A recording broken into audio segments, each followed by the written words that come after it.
तो पूछ सकते हैं।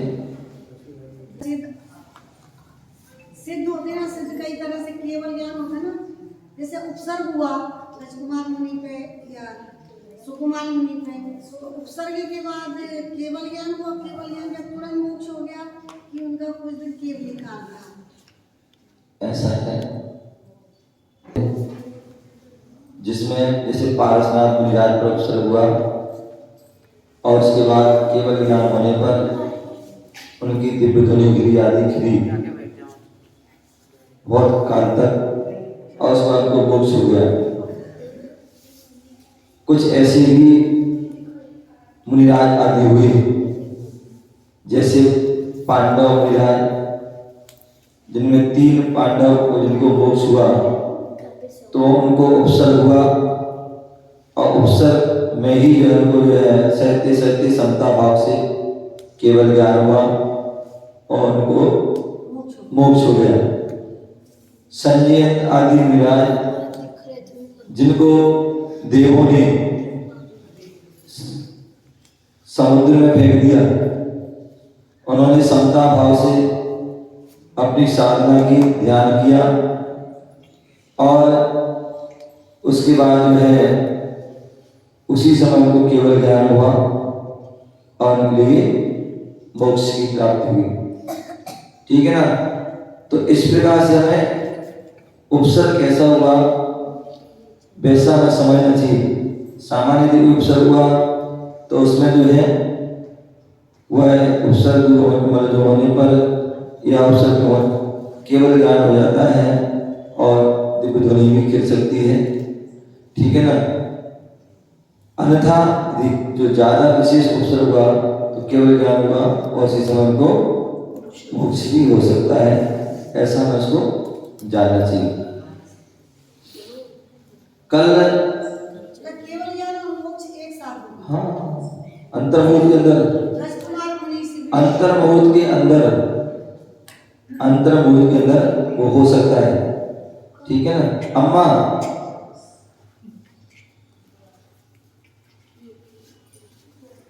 क्या बोले आप? सम्मान और अपमान, अभिमान, स्वाभिमान।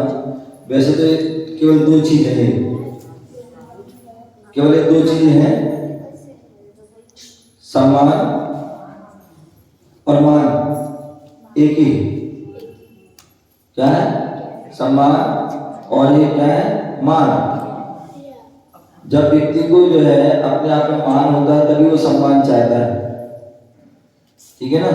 अपने आप में गुमान, मैं ऐसा हूं, मैं ऐसा हूं, और जब मैं ऐसा हूं तो मेरा सम्मान होना चाहिए। तो जब मान ही नहीं रहेगा तो सम्मान की इच्छा नहीं है। ठीक है ना। और जब सम्मान नहीं होता है तो उसे अपमान महसूस होता है। क्या होता है? अपमान महसूस होता है। आपने सुना होगा मुनिराज 22 परिसर होते हैं। उन 22 परिसरों में जो है प्रज्ञा परिसर होता है, अज्ञान परिसर होता है आदि। उसमें योग्यता होने के बाद भी सम्मान नहीं हो रहा, लेकिन फिर भी वो समता भाव से सहन करते हैं। ठीक है ना। तो इसलिए जीवन में हमें कभी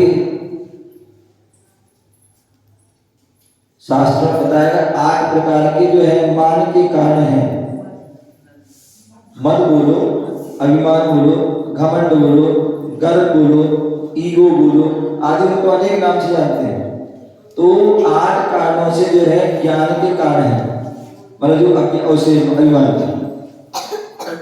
ज्ञान हो गया तो हमें अभिमान आ गया, अच्छा कुल मिल गया, अभिमान आ गया, अच्छी जाति हो गई, अभिमान आ गया। ठीक है ना। या धन दौलत मिल गई, अभिमान आ गया, रूप मिल गया, अभिमान आ गया, शरीर मिल गया, अभिमान आ गया, अथवा हमारे अंदर तप करने की शक्ति आ गई, उसमें अभिमान आ गया। और अभिमान जब आता है तो क्या करता है? दूसरों का तिरस्कार करता है। अपने जो है मान की पुष्टि के लिए दूसरों को क्या करता है? तिरस्कार कर, दूसरों को नीचे दिखाता है। तो वो जो है सही बात, अच्छी बात नहीं। तो इसलिए हमें कभी मान नहीं करना चाहिए। जब मान नहीं करोगे या मान की हमारी मान की पुष्टि हो, हमारा सम्मान हो, ऐसे भाव रखेंगे हमें ऐसे हैं, तो वहां पर आप जो है वो भी एक हमारा दोष है। और एक दोष होने से अनेक दोष उत्पन्न हो जाते हैं। आपने आपके अंदर मान आया तो आपके अंदर इच्छा जग गई कि मेरा सम्मान होना चाहिए, और सम्मान नहीं हुआ तो आपके अंदर अनेक प्रकार के विकार भाव आ जाएंगे।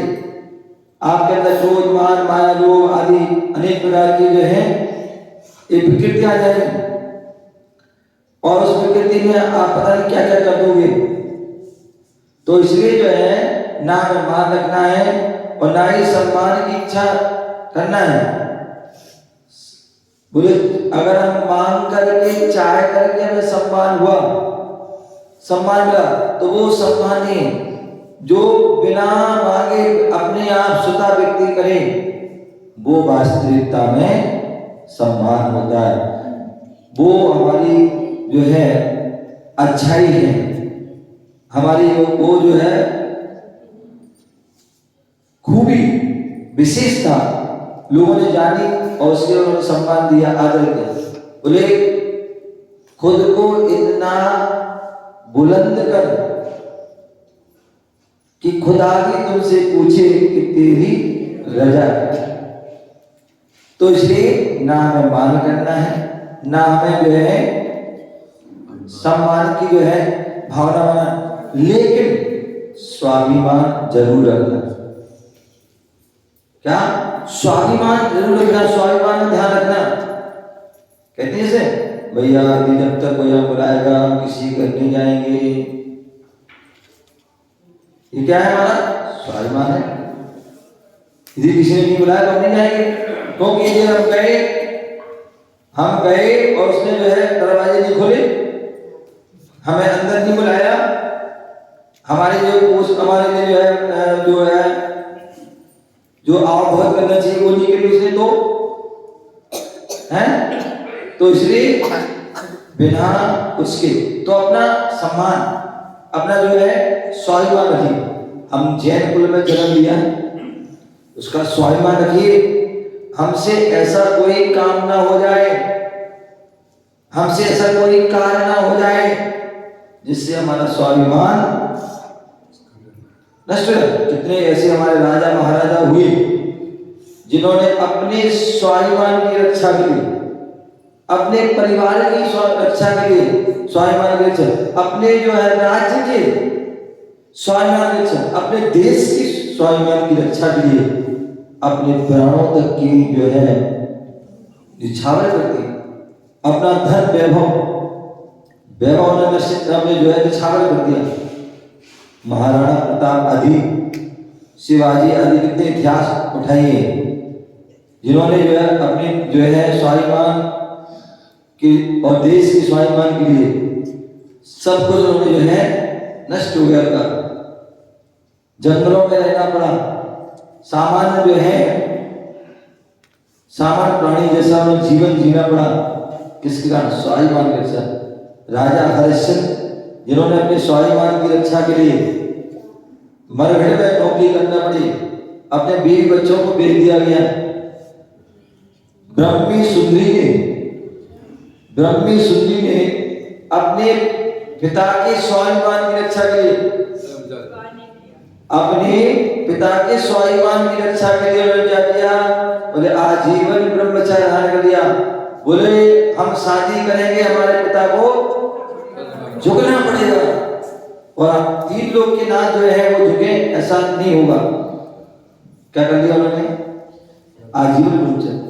राम मर्यादा पुरुषोत्तम राम ने, मर्यादा पुरुषोत्तम राम ने अपने पिता के स्वाभिमान के लिए, पिता ने जो वचन दिया उस वचन, पिता के वचन को निभाने के लिए 14 वर्ष वनवास किया। ऐसे कितने सारे ऐसे उदाहरण हैं, उन उदाहरणों को हम ध्यान रखिए, तो हम भी अपने जीवन में ऐसा कोई कार्य न करें जिससे हमारा स्वाभिमान समाप्त हो।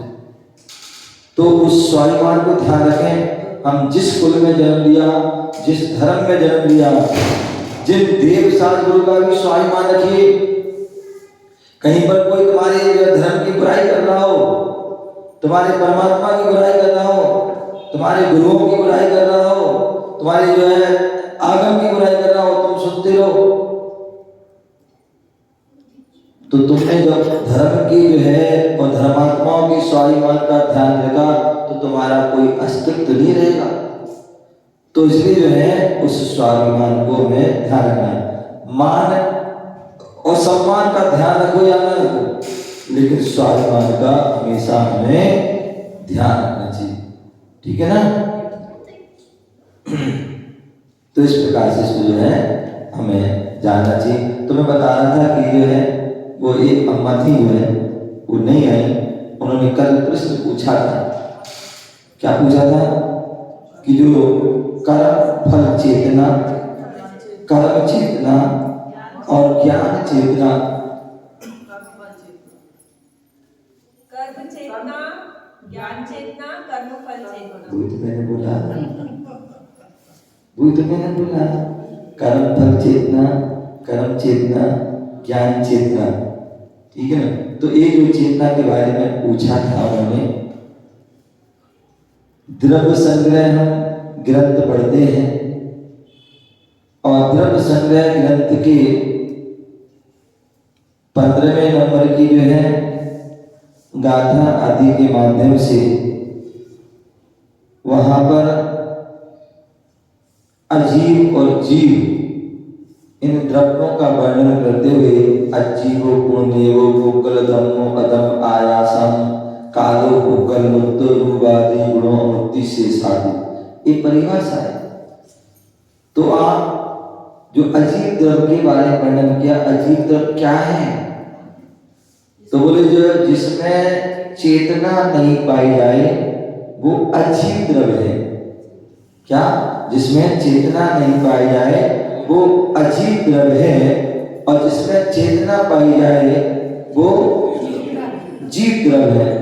तो जो 6 द्रव्य हैं उनमें मुख्य रूप से 2 ही द्रव्य हैं, एक जीव और एक अजीव। तो एक जीव है, बाकी 5 जो हैं अजीव हैं, जिनको उद्गल भी, उद्गल, धर्म, अधर्म, आकाश और काल, ये सब क्या है? 5 जो है अजीव हैं। तो जिसमें चेतना नहीं पाई जाए, जीवन तो नहीं पाया है, उसे अजीव कहते हैं। और जिस शक्ति के सानिध्य से आत्मा ज्ञाता, दृष्टा अथवा कर्ता और भोक्ता होती है उसे चेतना कहते हैं। अथवा स्वभाव, अनुभव रूप भाव का नाम जो हम अनुभव करते हैं, अनुभव करते हैं, उसको भी चेतना कहते हैं। सुख दुख का हम अनुभव कर रहे हैं, किससे कर रहे हैं? चेतना के द्वारा। जब तक आत्मा में चेतना है, जीवत्वपना है, तब तक अनुभव करते हैं। और जैसी आत्मा निकल जाती है फिर क्या कोई मुर्दा कोई अनुभव करता है? कुछ नहीं, बेकार है, मिट्टी है। तो इसलिए जो अनुभव होता है, उसका अनुभव के जो भाव है उसको ही चेतना कहते हैं। और ऐसी वो चेतना 3 प्रकार की होती है: कर्म फल चेतना, कर्म चेतना और ज्ञान चेतना। अब जो कर्म फल जो चेतना है वो क्या है? तो बोले ज्ञान से अन्य भावों में, पदार्थों में ऐसा अनुभव करना, इसे मैं भोगता हूं। क्या? ज्ञान से जो अन्य भावों में, पदार्थों में ऐसा अनुभव करना कि मैं इसे क्या कर रहा हूं? भोगता हूं। यह क्या है? वह कर्म फल चेतना है। ज्ञान के अलावा जो अन्य भाव है, पदार्थ हैं, उनका अनुभव करना, मैं इसे भोग रहा हूं, ये क्या है? कर्म फल चेतना। अथवा अव्यक्त सुख दुख अनुभव रूप, अनुभव जो स्वरूप है, उनको भी कर्म फल चेतना है। हम जीवन में हमारे क्या होता है? सुख आते हैं, दुख आते हैं। क्या आते हैं? सुख आते हैं, दुख आते हैं। वो कैसे होते हैं? अव्यक्त होते हैं, हमें दिखते नहीं है। किसी को सुख दिखता है क्या या दुख दिखता है? नहीं दिखता, वो हमें अनुभव होता है। क्या होता है? वह हमारे आत्मा आदि के माध्यम से अनुभव हो रहा है, ठीक है ना। तो ऐसे उसको जो है वो, और वो सुख दुख कैसे आते हैं? तो वो कर्म से आते हैं। जैसा हम कर्म करते हैं, कर्ता सो भोक्ता, जैसे हमने कर्म किए वैसे हमें उसका फल भी, यदि अच्छे कर्म किए तो अच्छा फल मिलेगा, बुरे कर्म किए तो बुरा कर्म, ठीक है ना। तो उसमें जो है आगे पहले इसमें पूरी गाथा के माध्यम से पूरे उसमें बताया गया है कि कैसे जो व्यक्ति थी कैसे कैसे कर्मों को भोगता है, तो ऐसा हमें उसको जानना चाहिए। तो इस प्रकार से कर्म फल चेतना हो गई। दूसरा कर्म चेतना, जो ज्ञान से अन्य भावों में पदार्थों में ऐसा जो है अनुभव करना कि मैं इसे करता हूं। क्या करता हूं?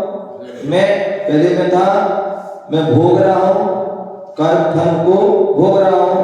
अब मैं क्या सोच रहा है? ज्ञान से जो अन्य भाव हैं या पदार्थ हैं उनको मैं क्या कर रहा हूं? ऐसा अनुभव करना कि मैं इसे क्या कर रहा हूं? करता हूं। जैसे बोलते ना, मैं ऐसा कर रहा हूं, क्या कर रहे हैं? ऐसा कहते ना, भैया घर में कौन व्यवस्था कर रहा है, खाना कौन बना रहा है? बोले मैं खाना बना रही हूं, हैं? ऐसा कहते ना। कर्म जो है वो कर्म चेतना है, और जो भोग रहे हैं वो कर्म फल चेतना है। तो इस प्रकार से उसको जो है हमें करना। तीसरा है वो क्या है? ज्ञान चेतना। और ज्ञान चेतना क्या है? केवल ज्ञान रूप अथवा अपने शुद्ध ज्ञान का सचेतन करना, उसको जो है क्या करना? उसको अनुभव करना, वो ज्ञान चेतना है। क्या बोल दिया? जो केवल ज्ञान रूप जो है अथवा जो शुद्ध ज्ञान है, सम्यक ज्ञान है, उस ज्ञान बात को सचेतन करना, उसको जो है अनुभव करना, वह क्या है? ज्ञान चेतना है। पंचेंद्रिय जो संगी जीव होते हैं वो उस ज्ञान का विशेष अनुभव कर पाते हैं, क्योंकि वो मन से सहित है। जो मन से सहित होते हैं एक इंद्रिय जीव है, पृथ्वी जल अग्नि वायु वनस्पति, दो इंद्रिय तीन इंद्रिय चार इंद्रिय असंगी पंचेंद्रिय, सब क्या है? ज्ञान तो है, ज्ञान तो है। मैं क्या कह रहा हूं? ज्ञान तो है, लेकिन वो कैसा? अव्यक्त है, उसको हम अनुभव नहीं कर पा रहे। ज्ञान तो है लेकिन अनुभव नहीं कर, क्योंकि मन नहीं है। लेकिन हम सभी पंचेंद्रिय हैं, और पंचेंद्रिय हैं तो हम उसका अनुभव कर लेते हैं। जो सम्यक ज्ञान है, मति ज्ञान, शुद्ध ज्ञान, अवधि ज्ञान, मन आदि ज्ञान है, जिनको होता है वो उसका अनुभव कर लेते। और जिनको केवल ज्ञान हो गया उनको तो मन की भी आवश्यकता नहीं, और फिर भी उसको जो है उसका अनुभव करते हैं, फिर उसके उस ज्ञान में गोता लगाते हैं। तो उसको ही जो है केवल ज्ञान रूप अथवा अपने शुद्ध ज्ञान, सम्यक ज्ञान, इस ज्ञान मात्र को सचेतन अनुभव करना एक ज्ञान चेतना है। इस प्रकार से वह तीन वह चेतना होती है।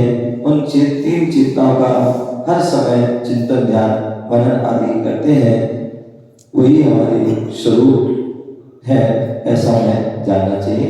ओम नमः